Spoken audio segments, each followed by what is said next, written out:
వేములవాడ పట్టణంలో సునకాల బెడద అధికంగా ఉందని సిపిఐ జిల్లా కార్యవర్గ సభ్యులు కడారి రాములు అన్నారు. శనివారం వేములవాడ మున్సిపల్ కమిషనర్ అన్వేష్ కు వినతి పత్రాన్ని అందజేశారు. ఈ సందర్భంగా ఆయన మాట్లాడుతూ వీధి సునకాల బెడదతో పాటు దోమల నివారణకు పరిష్కారం చూపాలని కోరారు. ఈ కార్యక్రమంలో సిపిఐ నాయకులు ఉన్నారు.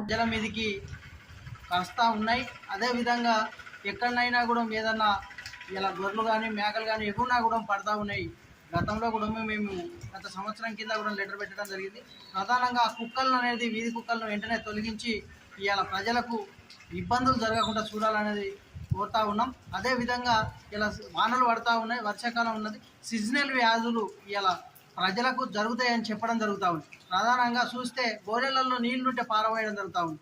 కానీ ఊళ్ళో చూస్తే ఎక్కడ చూసినా కూడా ఊరు చుట్టూ ఇలా చెత్త గడ్డి గిట్లా ఉండడం జరిగింది. అది తొలగించి ఇలా ప్రజలకు దోమల మందు